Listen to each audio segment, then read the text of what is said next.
بسم اللہ الرحمن الرحیم۔ قاریہ اشیاء بندی تک ہم نے پڑھ لیا تھا۔ ترجمے کا فن، یہ کتاب جو ہے ترجمے کا فن، یہ مرزا حامد بیگ نے لکھی ہے۔ ترجمہ نگاری ایک الگ سے، آپ کو یہ بھی شاید پتہ نہیں ہوگا کہ کچھ یونیورسٹیاں ہیں، باہر کی یونیورسٹیاں جو ہیں، وہاں پہ ٹرانسلیشن سٹڈیز ایک ایم اے کی طرح ایک 2 سالہ پروگرام ہوتا ہے۔ نمبر 17 پہ آپ دیکھیں تو یہ لکھا ہوا ہے بلاغت کے لیے ضروری شرط کیا ہے۔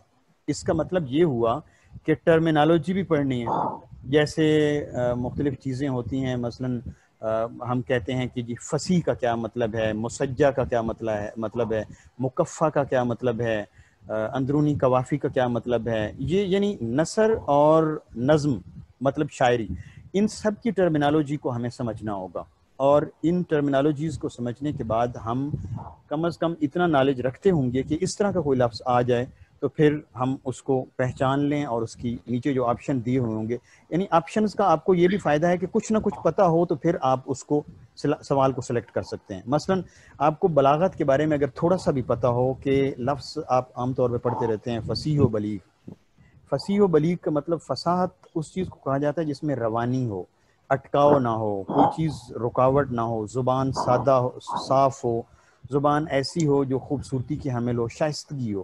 تو ایسی وہ تمام چیزیں بلاغت کے لیے، وہ کہہ رہا ہے کہ بلاغت کے لیے ضروری پہلی شرط کیا ہے۔ بلاغت کیا ہوتی ہے؟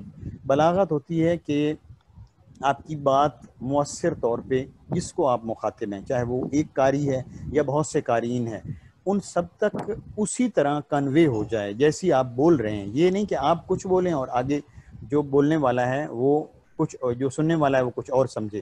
تو اس صورت میں بلاغت کے لیے ضروری شرط بنیادی چیز کیا ہے کہ کلام کو فصیح ہونا چاہیے۔ باقی والی باتیں بھی ٹھیک ہیں، بات کو گول مول کر کے پیش کیا جائے، یہ گول مول کر کے نہ پیش کیا جائے، یعنی اگر یہ ہوتا تو وہ بھی ٹھیک تھی بات، عبارت میں باریک خیالات نہ پیش کیے جائیں، یعنی یہ الٹ باتیں کچھ لکھی ہوئی ہیں۔ لیکن مین چیز ہم دیکھتے ہیں بی جو جزو ہے اس میں کلام کو فصیح ہونا چاہیے، یعنی یہ بات سب سے بنیادی چیز ہے۔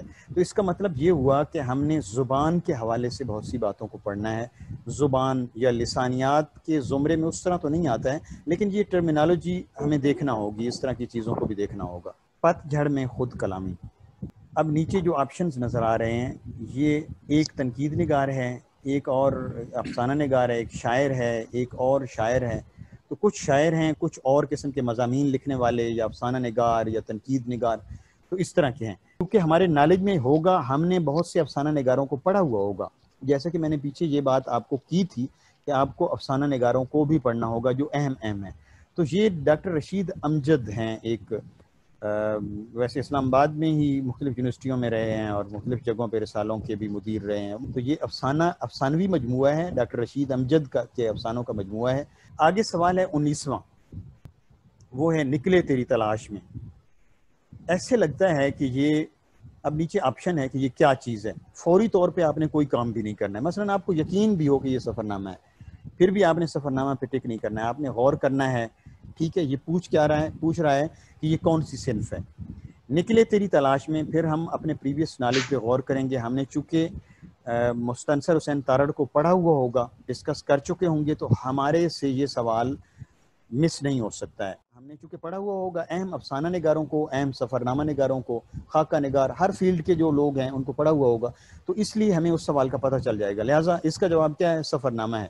اب یہ سفر نامہ، تھوڑا سا میں آپ کو اس سفر نامے کے بارے میں بتا دوں کہ یہ سفر نامہ ان کا ابتدائی سفر نامہ ہے، اور وہ انہوں نے یہ اس میں لکھا بھی تھا خود سے کہ یہ ویسے بہت پرانا سفر نامہ تھا، تو اس وقت ویسے اتنی سروس تو تھی ہوائی جہاز کی، لیکن انہوں نے ہوائی جہاز کی بجائے اس کو زمین، اس نے یہ بات جو لکھی ہے وہ بھی بڑی اہم ہے۔ وہ کہتا ہے کہ میں دھرتی سے دور نہیں جانا چاہتا ہوں۔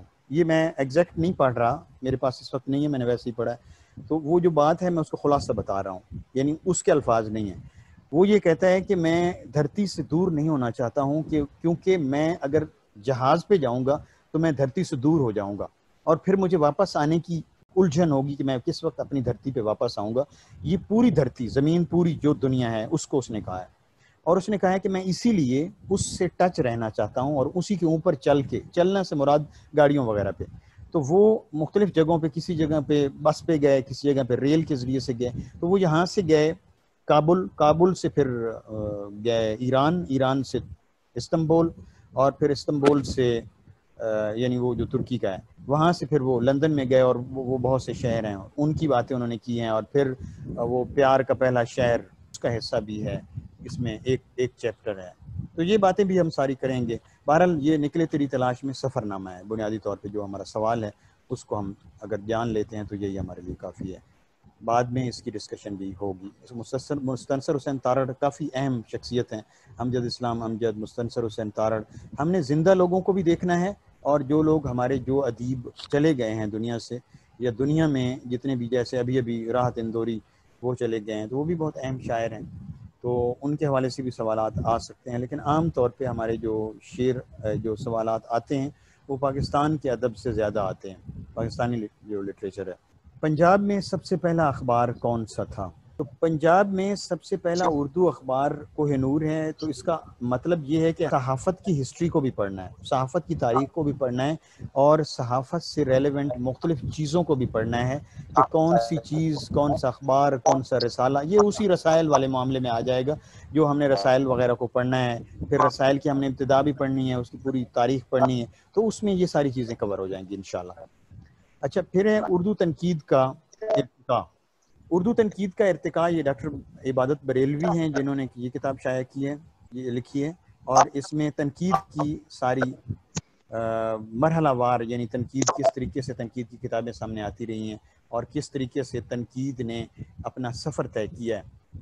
گویا کہ ہم نے مختلف چیزوں کی ہسٹری کو پڑھنا ہے، تنقید کی بھی ہسٹری کو پڑھنا ہے، ناول کی ہسٹری کو پڑھنا ہے، شاعری کی ہسٹری کو پڑھنا ہے، نثر کی ہسٹری کو پڑھنا ہے، اخبارات کی ہسٹری کو پڑھنا ہے، سب کی ہسٹری کو پڑھنا ہے۔ لیکن اس سے آپ یہ بھی خوفزدہ نہ ہوں کہ اتنی بڑی بڑی کتابیں ہم کہاں پڑھیں گے، بڑی بڑی کتابیں نہیں پڑھنی، ہم نے مختصر طور پہ ہر ایک کا مختصر سا تعارف پڑھنا ہے، اور مختصر ترین، اتنا ٹائم نہیں ہے کہ ہم ہر چیزوں کو انسائکلوپیڈیاز کی طرف توجہ دیں یا ایسی چیزیں نہیں پڑھنی، بلکہ ہم ٹو دا پوائنٹ پڑھیں گے۔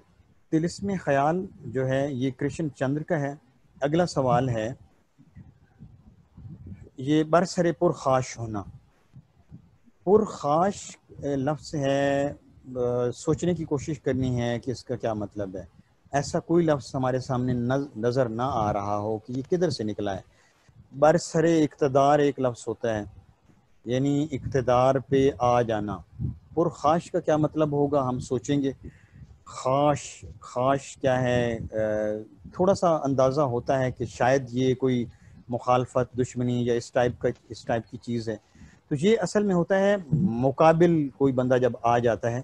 نیچے آپشنز موجود ہیں، یہاں پہ عین نیچے نہیں لکھے ہوئے، لیکن ہم دیکھیں تو اگلا جو صفحہ ہے اس کی لیفٹ سائڈ پہ نیچے آ رہا ہے اس کے آپشنز، یہ جو آ رہے ہیں اے بی سی ڈی۔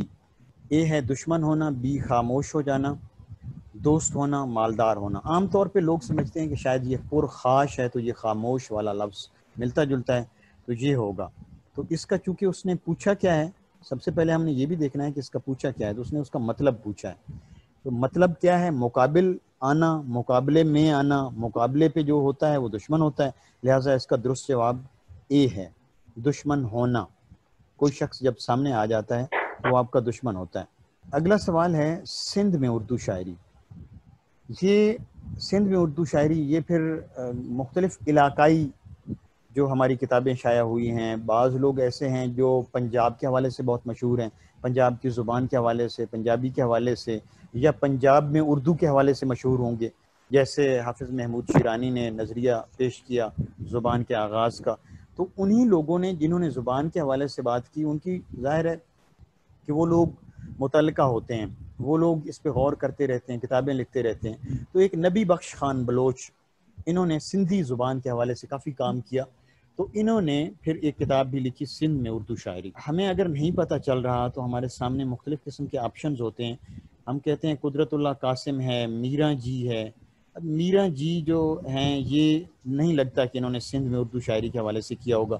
ہمیں جو سب سے زیادہ شک پڑتا ہے وہ سید سلمان ندوی پہ پڑتا ہے، کیونکہ انہوں نے پہلے سندھ میں ادب کے حوالے سے باتیں لکھی ہیں، کچھ کتابیں لکھی ہیں، لیکن یہ کتاب تھوڑی کنفیوژن پیدا کرنے والی ہے۔ عام طور پہ پہلا بندے کا گمان جاتا ہے سید سلمان ندوی کی طرف، اگر پتہ نہ ہو تو۔ جس کو پتہ ہوتا ہے وہ تو صاف ظاہر ہے کہ اس کو تو پتہ ہوتا ہے۔ میں جو باتیں کر رہا ہوں وہ میں ایک عام اسٹوڈنٹ کے سوچ کے مطابق کر رہا ہوں کہ اگر ہمیں نہیں پتہ ہوتا ہے تو ہم نے کس طریقے سے اندازے لگانے ہیں. جن لوگوں کے پاس نالج ہوگا جب ہم تیاری کر لیں گے تو انشاءاللہ آپ سب لوگوں کو ویسے ہی پتہ ہوگا ان چیزوں کا.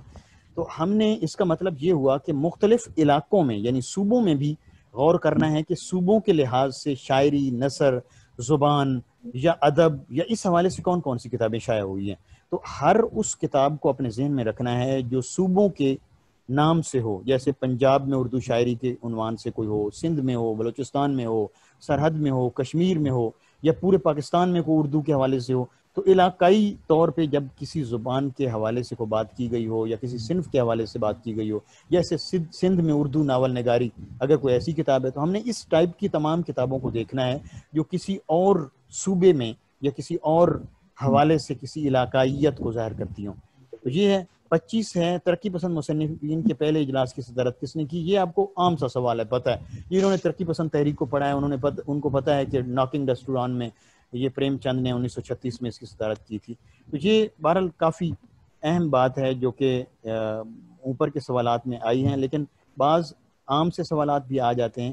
لہٰذا ہمیں ذہن میں یہ بھی رکھنا ہوگا کہ جو عام جیسا کہ میں نے کل آپ کو کہا تھا کہ ترقی پسند تحریک، رومانوی تحریک، علی گڑھ تحریک، فورٹ ولیم کالج کی تحریک، ان چاروں کے اندر جو کچھ بھی ہوا ہے، جتنا بھی کام ہوا ہے، ہمیں فل پتہ ہونا چاہیے.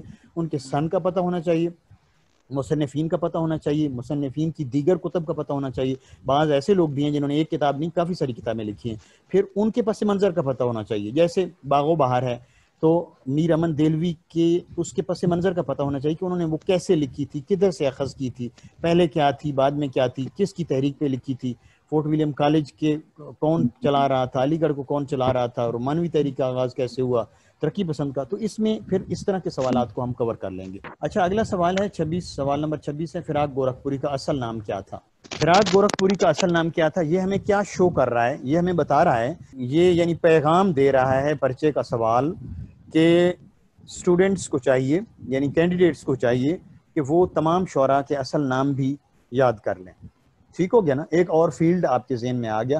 تو آپ اپنے پاس جو آپ لکھ رہے ہیں ساتھ ساتھ، جو سیریس کینڈیڈیٹس ہوں گے میرا اندازہ ہے کہ وہ ساتھ ساتھ کاپی پینسل لے کے وہ چیزیں لکھ رہے ہوں گے نوٹس کی شکل میں یا پوائنٹس کی شکل میں.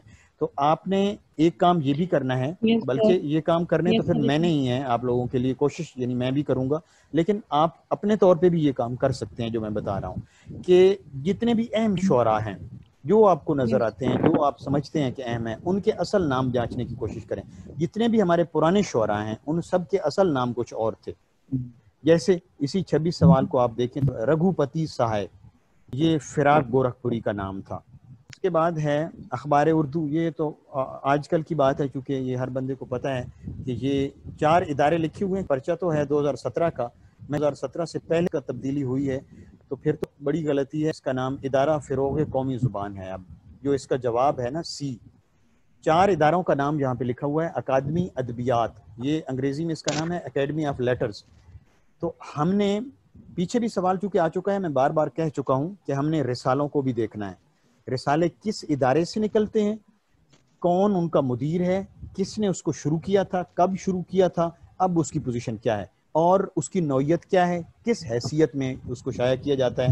کیا اس میں تحقیقی مضامین ہوتے ہیں، تنقیدی مضامین ہوتے ہیں، ملا جلا ہوتا ہے، شاعری ہوتی ہے، تبصرے ہوتے ہیں، کیا چیز ہوتی ہے.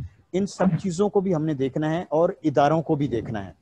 اداروں کا تو چلیں میں اسی حوالے سے چونکہ کام بھی کر رہا ہوں تو وہ سارا نالج تو ہوگا، اس پہ تو ڈسکس ہم ویسے بھی کر سکتے ہیں. یہ 4 ادارے اس نے دیے ہیں، یہ اردو کی ترقی کے لیے ادارے قائم کیے گئے تھے. اکادمی ادبیات، اس کا انگریزی نام ہے اکیڈمی آف لیٹرز، یہ اسلام آباد میں ہے. یہ یعنی یہ 2 ادارے جو مقتدرہ قومی زبان، بہت مشہور نام آپ نے سنا ہوا ہے، اس کا نام اب تبدیل کر دیا گیا ہے. اور آگے ہے نیشنل بک فاؤنڈیشن. یہ کتابیں چھاپتے ہیں اور ان کے مراکز ہوتے ہیں، یہ کارڈز بناتے ہیں، ایک ریڈر کلب ہوتا ہے،